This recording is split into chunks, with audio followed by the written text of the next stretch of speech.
નમસ્કાર ગુજરાત। આજે આપણે જોઈશું 19 સપ્ટેમ્બર 2024નું મોસ્ટ ઇમ્પોર્ટન્ટ કરંટ અફેર।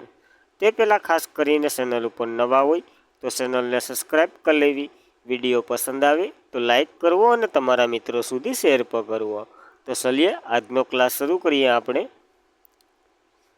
તો ભારતમાં સૌથી વધુ યુનિવર્સિટીઓ કયા રાજ્યમાં આવેલું છે? તો એક સર્વે અનુસાર ભારતમાં સૌથી વધુ યુનિવર્સિટી કર્ણાટક રાજ્યમાં આવેલું છે।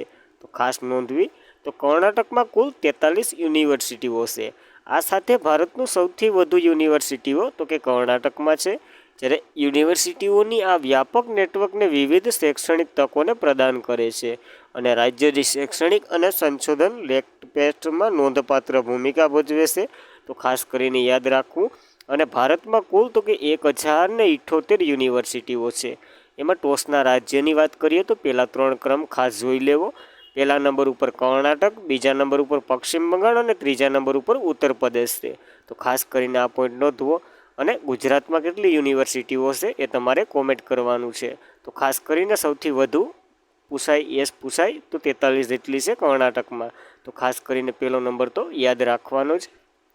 ત્યારબાદ તો કે તાજેતરમાં જ દિલ્હીના નવા સીએમ કોણ બન્યા છે? તો કેજરીવાલે રાજીનામું આપી દીધું। ત્યારબાદ તો કે આતિશ માલ્યાના બન્યા છે નવા સીએમ દિલ્હીના। તો તાજેતરમાં જ દિલ્હીના નવા સીએમ તરીકે આતિશ માલ્યાના બન્યા છે। આને તો કે વિનય સક્સેનાને જે આમ આદમી પાર્ટીના જે નેતા હતા કેજરીવાલે એને રાજીનામું આપી દીધું અને અન્ય શપથ લેવડાવી દીધા આતિશ માલ્યાના અને વિનય સક્સેના જે ત્યાંના ગવર્નર છે એના દ્વારા। તો હવે નવા સીએમ તરીકે આતિશ માલ્યાના છે। તો ખાસ કરીને યાદ રાખવું દિલ્હી વચ્ચે એટલું। અને આ તો કે આમ આદમી પાર્ટીના જ છે ભાઈ આતિશ માલ્યાના એ પણ। અને જ્યારે કેજરીવાલ સીએમ હતા ત્યારે આ શિક્ષક મંત્રી હતા। તો ખાસ કરીને આ પોઈન્ટો નોંધવા। અને દિલ્હીના ત્રીજા મહિલા મુખ્યમંત્રી છે। તો આની પહેલાં બે તો કે પહેલાં તો કે સુષ્મા સ્વરાજ હતા અને બીજા તો કે શીલા દીક્ષિત હતા। તો ખાસ કરીને પહેલાં સુષ્મા સ્વરાજ, બીજા શીલા દીક્ષિત અને ત્રીજા તો કે આતિશી માલ્યાના છે। તો ખાસ કરીને આ ત્રણેય યાદ રાખવા આપણને। તો ત્યારબાદની વાત કરીએ તો હમણાં જ ઘણા રાજ્યોમાં નવા સીએમઓ આવ્યા હતા। તો એના વિશે એક નજર ફેરવી લઈએ। આપણે ઘણીવાર આનું રિવિઝન પણ કરી દીધું છે। તો રાજસ્થાનની વાત કરીએ તો ભજનલાલ શર્મા બન્યા હતા। મધ્યપ્રદેશમાં તો કે મોહન યાદવ બન્યા હતા। છત્તીસગઢમાં તો કે વિષ્ણુદેવ સાઈ બન્યા હતા। મિઝોરમમાં લાડુ ડોહામા બન્યા હતા। તેલંગાણામાં તો કે રેવંત રેડ્ડી બન્યા હતા। સિક્કિમમાં પ્રેમસિંહ તમંગ બન્યા હતા। હરિયાણામાં તો કે નાયબ સૈની બન્યા હતા। ઝારખંડમાં હેમંત સોરેન, ઓડિશામાં મોહન શરણ માંઝી બન્યા હતા। જ્યારે આંધ્રપ્રદેશમાં ચંદ્રબાબુ નાયડુ બન્યા હતા અને અરુણાચલ પ્રદેશમાં પેમા ખાંડુ બન્યા હતા। તો ખાસ કરીને આ સીએમઓ સાથે આ એક સીએમ જે યુનિયન ટેરિટરીના બન્યા છે એને પણ નાખી દેવા અંદર। ત્યારબાદ તો કે તાજેતરમાં જ બ્લોકેશન એનાલિટિકલ કંપની સેનાલિટ એક અહેવાલ કોણ ટોચ ઉપર રહ્યું છે? તો ભારત આમાં ટોચ ઉપર રહ્યું છે। ખાસ કરીને પહેલી વખત વાંચશો તો શબ્દ બહુ અઘરા છે તો જોઈ લઈએ। તો બ્લોકેશન એનાલિટિક કંપની જે એક છે તે કે સેઇનલિસિટ એક અહેવાલ બહાર પાડ્યો છે જેને બુધવારે દર્શાવવામાં આવ્યું હતું કે ભારત સતત બીજી વખત ક્રિપ્ટોકરન્સી, હવે ક્રિપ્ટોકરન્સી એટલે કે ડિજિટલ સ્વરૂપે જે કરન્સી વાપરવામાં આવે છે એને ક્રિપ્ટોકરન્સી કહેવામાં આવે છે। દાખલા તરીકે કોમ્પ્યુટરમાં કોઈને પૈસા નાખવા યુપીઆઈથી કરો એ ટાઈપના નહીં, આ જે બ્રોડ બેંક ને એ ટાઈપના બધી હાલતા હોય ને ટોકન દ્વારા ને એવું બધી પૈસા। જ્યારે વૈશ્વિક દત્તક લેવાના માર્ગમાં આગેવાની લીધી હતી કારણ કે રોકાણકારોએ દેશના કડક નિયમનકારી વલણ અને સખત ટ્રેડિંગ ટેક્સનો સામનો કર્યો હતો। જ્યારે ભારત આ બીજી વખત ટોચ ઉપર રહ્યું છે ક્રિપ્ટોકરન્સીમાં। રિપોર્ટ કોને બહાર પાડ્યો? તો કે બ્લોકેશ એનાલિસિસ કંપનીએ આ રિપોર્ટ બહાર પાડ્યો છે।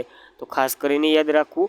આમાં તો કે 151 દેશોનો સર્વે કર્યો હતો આને, એમાં ભારત ટોચ ઉપર છે। ત્યારબાદ બીજા નંબર ઉપર નાઇજેરિયા છે અને ત્રીજા નંબર ઉપર ઇન્ડોનેશિયા છે।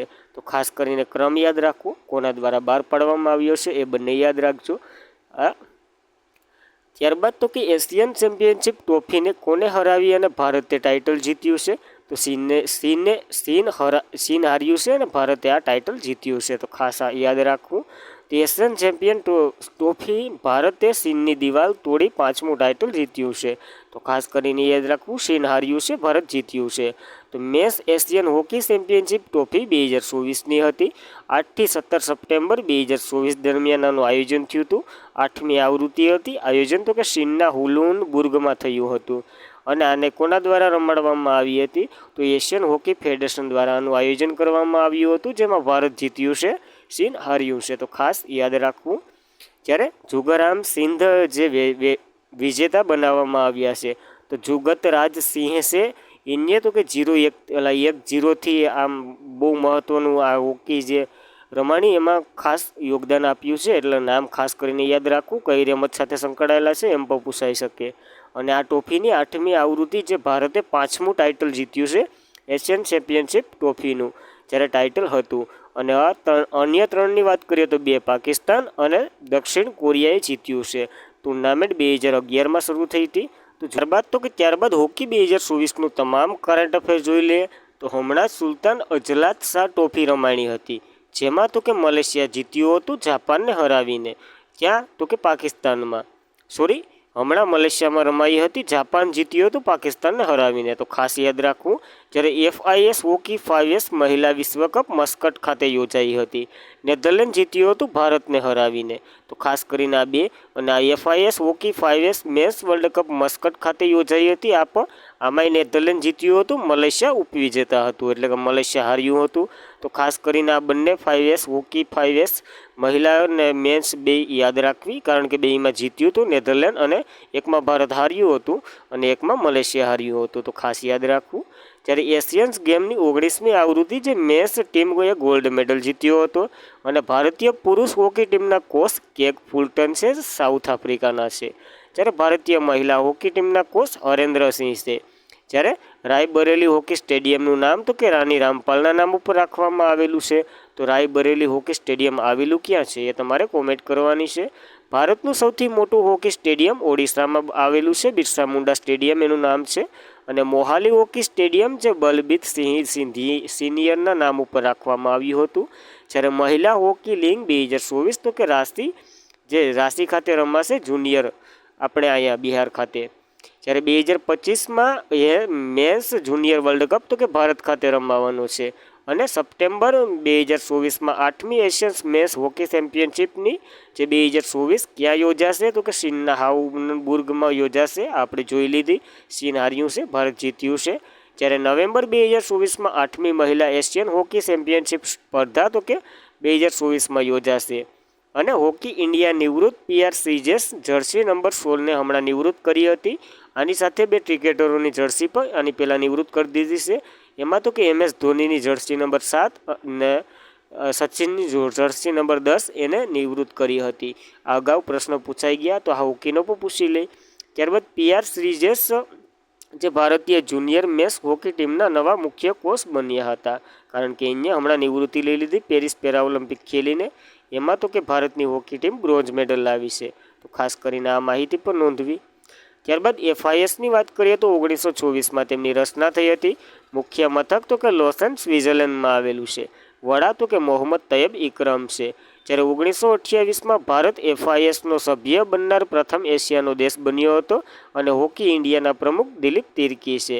જ્યારે હોકી કપ અને એની ટ્રોફીઓ જોઈ લઈએ તો કે Azlan Shah cup, Scindia cup, Ranjitsinh cup, Beighton cup, Aga Khan cup, Dhyanchand cup, Rangaswamy cup અને ઇન્દિરા કપ વગેરે તો કે હોકીની કપ અને ટ્રોફીઓ વગેરે છે. તો ખાસ કરીને યાદ રાખવું આ હોકીનું. ત્યારબાદ તો કે ભાસ્કર પ્લેટફોર્મ કોણે લોન્ચ કર્યું છે? તો આપણે પિયુષ ગોયલે લોન્ચ કર્યું છે. કયા મંત્રાલયના મંત્રી છે? તો વાણિજ્ય અને ઉદ્યોગ મંત્રાલયના મંત્રી પિયુષ ગોયલે તો કે ભાસ્કર નામનું એક પ્લેટફોર્મ લોન્ચ કર્યું છે.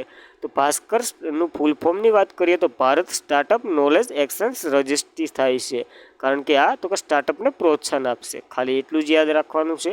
જ્યારે સ્ટાર્ટઅપના લગતા દિવસો પર જોઈ લઈએ આની સાથે, તો રાષ્ટ્રીય સ્ટાર્ટઅપ દિવસ 16 જાન્યુઆરીએ ઉજવવામાં આવે છે. શા માટે? તો કે સ્ટાર્ટઅપ ઇન્ડિયા મિશન 16 જાન્યુઆરી 2016ના રોજ શરૂ કર્યું હતું, એટલા માટે. તો ખાસ કરીને યાદ રાખવું. ત્યારબાદ તાજેતરમાં જગ્યાએ એટલે કે કયા સ્થળે સૌથી global renewable energy event mean and expo renewable એટલે કે ઇવેન્ટનું ઉદ્ઘાટન કરવામાં આવ્યું છે? તો ગાંધીનગર ખાતે થયું છે. પ્રથમ વખત નવી દિલ્હીને મૂકીને કોઈ સ્થળે કર્યું છે? તો ખાસ કરીને યાદ રાખવું. તો ગુજરાતના જે મહાત્મા મંદિર ગાંધીનગર ખાતે સૌથી global renewable energy investment meet and expo જે રીઇવેન્શનનું ઉદ્ઘાટન કરવામાં આવ્યું છે. આ તો કે 3 દિવસીય સમિટ છે જે ભારતની 200 ગીગાવોલ્ટથી વધુ સ્થાપિત બિન અશ્મિભૂત ઇંધણ અને ક્ષમતાની નોંધપાત્ર સિદ્ધિ માટે મહત્વપૂર્ણ યોગદાન આપશે અને સન્માન કરશે આનું. જ્યારે વૈશ્વિક renewable energy event meet and એક્સપોની વાત કરીએ તો તેના જે ફેક્ટ થાય છે એ તારવી લીધા છે, તો એ જોઈ લઈએ. ઉદ્ઘાટન તો કે નરેન્દ્ર મોદીએ કર્યું હતું. ચોથી આવૃત્તિ હતી ક્યાં? તો કે ગુજરાત ગાંધીનગર ખાતે 16 સપ્ટેમ્બરથી 18 સપ્ટેમ્બર દરમિયાન આનું આયોજન થશે અને central new and renewable energy સેક્ટરમાં આનું આયોજન કરવામાં આવશે અને આના દ્વારા કરવામાં આવશે. જ્યારે ઉદ્દેશ્યો તો કે સમગ્ર વિશ્વમાં અને વિશ્વના સ્તરની બિન નવીનીકરણ ઉર્જા ક્ષેત્રમાં ભારતની સ્થિતિ મજબૂત કરવાની, પરંતુ પોતે એક આગ્રણીય દેશ તરીકે સ્થાપિત કરવા માટે. અને આગ્રણીય દેશ તરીકે ઓસ્ટ્રેલિયા, ડેનમાર્ક, જર્મની, નોર્વે વગેરે આમાં પાર્ટનરશિપ તરીકે પણ ભાગ લીધો હતો. જ્યારે નવીનીકરણ ઉર્જા સ્થાપિત ક્ષમતા ભારતના વિશ્વમાં સૌથી સ્થાન ધરાવે છે. તો નવીનીકરણ ઉર્જામાં ભારત કેટલામું? તો કે 4થું સ્થાન ધરાવે. પવન ઉર્જાની ક્ષમતામાં પણ 4થું સ્થાન ધરાવે અને સૌર ઉર્જાની ક્ષમતામાં 5મું સ્થાન ધરાવે. તો ખાસ કરીને યાદ રાખવું. અને ભારત 2030 સુધીમાં 500 ગીગાવોલ્ટ રિન્યુએબલ એનર્જીનું લક્ષ્ય નિર્ધારિત કરેલ ચૂક્યું છે. તો ખાસ કરીને યાદ રાખવું. આમાં તો 200 વોલ્ટનું જ લક્ષ્ય હતું, પણ ભારતે 2030 સુધીમાં 500 ગીગાવોલ્ટ રિન્યુએબલ એનર્જી મેળવવાનું લક્ષ્ય નિર્ધારિત કરી ચૂક્યું છે. તો ખાસ કરીને યાદ રાખવું આ. ત્યારબાદ તાજેતરમાં જ સમરણ-1 મિસાઇલ કોના દ્વારા લોન્ચ કરવામાં આવી છે? તો હમણાં જ ઈરાન દ્વારા લોન્ચ કરવામાં આવી છે આ તાજેતરમાં જ.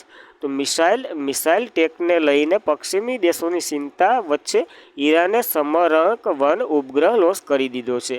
તો ખાસ કરીને સમરણ-1 કોના દ્વારા લોન્ચ કરવામાં આવ્યું છે? તો ઈરાન દ્વારા. ખાલી એટલું જ યાદ રાખવાનું છે. જ્યારે ઈરાનની વાત કરીએ તો કેપિટલ તેહરાન છે. સ્થળ તો કે ઈરાની રિયાદ છે અને પ્રેસિડેન્ટ એટલે કે રાષ્ટ્રપતિ મહેમૂદ અહમદીનેજાદ છે. તો ખાસ કરીને યાદ રાખવું. હમણાં જ ઈરાનના જે પ્રેસિડેન્ટ નવા બન્યા હતા, કારણ કે પહેલાંનું જે હેલિકોપ્ટર દુર્ઘટનામાં અવસાન થયું હતું, તો તેનું નામ શું છે તમારે કોમેન્ટ કરવાનું છે. આપણે ઘણીવાર ચર્ચા કરી ચૂક્યા છે. ત્યારબાદ તાજેતરમાં જ નાર્કોટિક્સ કંટ્રોલ બ્યુરોના ડાયરેક્ટર જનરલ તરીકે કોની નિમણૂક કરવામાં આવી છે? તો અનુરાગ ગર્ગની નિમણૂક કરવામાં આવી છે. તો તાજેતરમાં જ નવી નિયુક્તિ narcotics control bureau director general તરીકે અનુરાગ ગર્ગની નિમણૂક કરવામાં આવી છે. હવે આ નાર્કોટિક કંટ્રોલ બ્યુરોની વાત કરીએ તો તેમની રચના 1986માં થઈ હતી અને એનું હેડક્વાર્ટર તો કે નવી દિલ્હી ખાતે આવેલું છે. તો ખાસ કરીને આ યાદ રાખવું. ત્યારબાદ તો કે બધી જ નિયુક્તિ જોઈ લે જે હાલના કાર્યભાર સંભાળે છે એ, અને હમણાં થોડીક નવી નિયુક્તિ પણ થઈ છે એ પણ જોઈ લે. તો chief of defence staff Anil Chauhan હતા. જ્યારે કેગ હાલના કોણ છે? Controller and auditor general Girishchandra Murmu છે. જ્યારે કેગ એટલે કંટ્રોલર ઓફ એકાઉન્ટર કોણ છે હાલના? તો કે એસ દુબે છે. એનું પૂરું નામ આવડતું હોય તો કોમેન્ટ કરો. જ્યારે ભારતના એટર્ની જનરલ આર વેંકટરમણી છે. ભારતના સોલિસિટર જનરલ તુષાર મહેતા છે. ઇસરોના અધ્યક્ષ એસ સોમનાથન છે અને નેવીના ચીફ દિનેશકુમાર ત્રિપાઠી છે. આર્મી ચીફ ઉપેન્દ્ર ત્રિવેદી છે. જ્યારે એર ચીફ વિવેકરામ ચૌધરી છે. આરબીઆઈના ગવર્નર શક્તિકાંત દાસ છે 25મા નંબરના. ભારતના મુખ્ય ન્યાયાધીશ ડીવાય ચંદ્રચૂડ છે 50મા નંબરના. જ્યારે 16મા નાણાં પંચના અધ્યક્ષ અરવિંદ પનગડિયા છે. લોકપાલ અધ્યક્ષ અજય મણિકરાવ ખાનવિલકર છે. સીઈસી એટલે કે મુખ્ય ચૂંટણી કમિશનર રાજીવ કુમાર છે. સીવીસીની વાત કરીએ તો મુખ્ય તકેદાર કમિશનર પ્રવીણ કુમાર શ્રીવાસ્તવ છે. મુખ્ય માહિતી કમિશનરની વાત કરીએ તો હીરાલાલ સામળિયા છે. આ એક ગુજરાતી છે. જ્યારે રાષ્ટ્રીય મહિલા આયોગ અધ્યક્ષની વાત કરીએ તો રેખા શર્મા છે. નીતિ આયોગના ઉપાધ્યક્ષ સુમન કે બેરી છે. સીઓ તો કે બીવીઆર સુબ્રમણ્યમ છે. આના અધ્યક્ષ તો કે પીએમ પોતે હોદ્દાની રૂએ હોય. જ્યારે રાષ્ટ્રીય માનવ અધિકાર આયોગના ઓલા તો કે અરુણ કુમાર મિશ્રા છે. જ્યારે રાષ્ટ્રીય સુરક્ષા સલાહકાર અજીત ડોભાલ છે. 22મા કાયદા પંચના અધ્યક્ષ ઋતુરાજ અવસ્થી છે. અને યુપીએસસીના ચેરમેન હમણાં જ બન્યા હતા પ્રીતિ સુદાન, જે બીજી મહિલા છે. તો પહેલાં કોણ હતા તમારે કોમેન્ટ કરવાની છે. ત્યારબાદ મુખ્ય આર્થિક સલાહકાર વી અનંત નાગેશ્વર છે. સીબીઆઈના ચીફ પ્રવીણ કુમાર સૂદ છે. ઇન્ટરનેશનલ બ્યુરોના ચીફ તપન ડેકા છે. રોના ચીફ રવિ સિંહા છે. પીએમના મુખ્ય સચિવ તરીકે પીકે મિશ્રા બન્યા હતા અને તાજેતરમાં ટીવી સોમનાથન નવા કેબિનેટ સચિવ બનાવવામાં આવ્યા હતા. તો ખાસ કરીને આ તો કે હાલના પદો બધી છે. જ્યારે નવી નિયુક્તિ થોડીક જોઈ લઈએ તો કે દલજીતસિંહ ચૌધરી તો કે શસ્ત્ર સીમા બળના ડીજી બન્યા હતા. આને વધારાનો ચાર્જ આપ્યો હતો. આમાં તે કાર્યરત કરી દીધા છે. બીએસએફમાં ડીજી પર બનાવી દીધા છે. અનિલ દયાલ સિંહની વાત કરીએ તો CRPFના ડીજી બન્યા છે. રાજીવવંદન સિંહ ભટ્ટીની વાત કરીએ તો CISFના ડીજી બન્યા છે. બી શ્રીનિવાસની વાત કરીએ તો NSCના ડીજી બન્યા છે. અલોક શર્મા SPGના ડીજી બન્યા છે. રાહુલ રસગોત્રા ITBPના ડીજી બન્યા છે. ગુલબીત પાલસિંહ તો કે NCCના ડીજી બન્યા છે. જ્યારે આ તો કે ICGના ડીજી રાકેશ પાલ હતા, એમનું હમણાં અવસાન થયું. અહીં કોઈ નવી નિયુક્તિ આવી નથી, આપણે એડ કરી દઈશું આવશે એટલે. પિયુષ આનંદની વાત કરીએ તો NCRFના ડીજી બન્યા હતા. મરનાંજ યાદવ તો કે RPFના ડીજી બન્યા હતા. રાકેશ નિર્વાણ તો કે હોમગાર્ડ બન્યા હતા એના ડીજી. અને આસામ રાઇફલના તો કે વિકાસ લખેરા બન્યા હતા. તો ખાસ કરીને આ બધી નવી નિયુક્તિ છે, તો બંને યાદ રાખવી. ત્યારબાદ તાજેતરમાં જ કોના દ્વારા નવી દિલ્હીમાં NPS વાત્સલ્ય યોજના શરૂ કરવામાં આવી છે? તો આપણા ફાઇનાન્સ મિનિસ્ટર કોણ? તો કે નિર્મલા સીતારમણ દ્વારા. તો કે કેન્દ્રીય નાણાં અને કોઓપરેશન બાબતના મંત્રી શ્રીમતી નિર્મલા સીતારમણે 18 સપ્ટેમ્બર 2024ના રોજ નવી દિલ્હીમાં NPS વાત્સલ્ય યોજના શરૂ કરી છે. આ હમણાં નવી જે નેશનલ પોલિસી આવી ને એના ઉપર છે, જે તો કે શાળાના બાળકો પર આ લોકાર્પણ કરવા જઈ રહ્યું છે. અને કેન્દ્રીય નાણાં પ્રધાન નિર્મલા સીતારમણે તો કે 17 સપ્ટેમ્બર 2024ના રોજ નવી દિલ્હીના સગીરો માટે NPS એટલે કે નેશન પેન્શન સિસ્ટમ, જે તો કે વાત્સલ્ય યોજના શરૂ કરી છે. અને 18 વર્ષથી ઓછી ઉંમરના ભારતના રહેવાસીઓ માટે આ યોજના છે નેશનલ પેન્શન સ્કીમ. તો ખાસ કરીને યાદ રાખવું. જ્યારે NPS ભટ્ટાશ્રીની વાત કરીએ તો એકાઉન્ટ બિન નિવાસ ભારતીયો માટે નથી. જ્યારે સગીરના નામે NPS ટાયલ 2 હોય જે ખાતું ખોલવામાં આવશે, અને ટાયલ 1માં તો કે ખાતું એક સ્વૈચ્છિક બચત પેન્શન સ્કીમ તરીકે ખુલશે. જ્યારે આ બધી નહીં, આપણે પોઈન્ટ કયા કામના છે તો જોઈ લઈએ, પાછળ એ કામનું છે. તો પ્રતિ વર્ષ 1000 રૂપિયા બાળકના ખાતામાં મૂકવામાં આવશે, જે તો કે તમારે મૂકવાનો. અને લોક ઇન સમયગાળામાં 3 વર્ષમાં એને કરી શકે. જ્યારે એકાઉન્ટ નંબર તો કે 12 આલ્ફા ડિજિટમાં હશે, એટલે કે 12 અક્ષરનો હશે એ પણ આલ્ફા ડિજિટમાં. ત્યારે આને વાપરી કઈ શકો તો કે જ્યારે બાળક 18 વર્ષથી ઉપરનું થઈ જાય અને એને વાપરી શકો. કારણ કે નેશનલ પેન્શન સ્કીમ PL1 ખાતાના ટાયલ કરી દેવામાં આવશે, એટલે કે આ ખાતું બદલી દેવામાં આવશે. પછી જ્યારે 2.5 લાખની રકમ હોય, 2.5 લાખ કે 2.5 લાખથી ઓછી રકમ હોય તો તમે આખી રકમ ઉપાડી શકો. 2.5 લાખથી જો રકમ વધી જાય તો 80% તમે ઉપાડી શકો, 20% આમાં જમા રહે. અને નિયમન અને નિયંત્રણ કોણ કરશે આ પેન્શન જે યોજના છે એનું? તો કે pension fund regulatory and development authority આનું નિયમન અને નિયંત્રણ કરશે, જેના હેડ હાલ તો કે દીપક મોહંતી છે.